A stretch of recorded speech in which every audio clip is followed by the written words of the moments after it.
figured I'd do a quick little install video. There's nothing special to putting this together, but there are a couple little tricks that help. I don't have the old one on there, so we'll just pretend that this one's the old one. Really all you need is a 3mm Allen, 4mm Allen, and a Phillips screwdriver. I have ball tip Allens, which are super nice, but not necessary. I made these little notches to get your Allen wrench in there. So pull these guys out.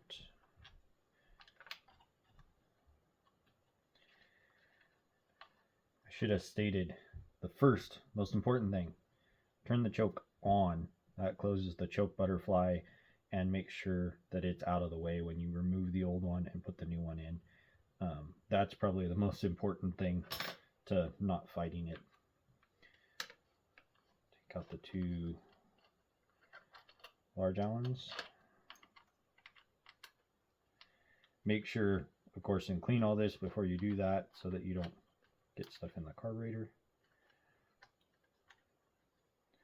It is a little bit of a tight fit in there, but that's just the way it has to be to kind of get it all working. You can put a little bit of grease on this surface, whether or not it's bearing grease or bar tip oil grease, just something that really helps it seal and keep any of the fines out. It's not necessary, but it's just extra insurance since there's not a gasket right there. So old one out, new one in. I put these Allens in first.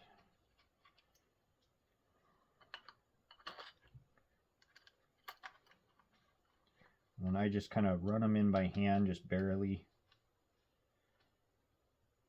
Then put the little guys in there.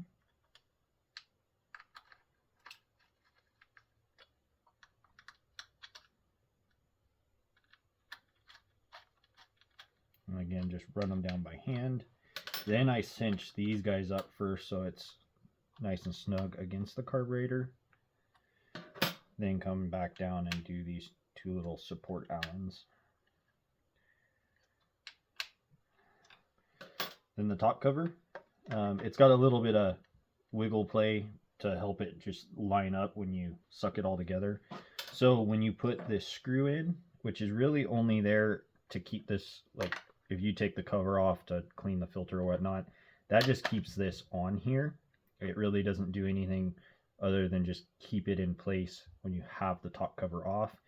The only time you'll probably ever have to remove it is if you want to flip this warm air for cold weather port. So there's no need to snug or over tighten this. It kind of just needs to be snug just to keep it there. I like to leave it just a hair loop, like just snug, so you can still kind of move this, but that way the cover kind of seats properly when it goes in. Now you have the choice of the CS-400 style filter or the 450 style filter. If you're going to run the 450 style filter, which if you bought it with the kit, that's what it will come with, you'll put that on, and then this boss, that goes down with the 450 style filter, and with the 400 style filter, it goes up like that.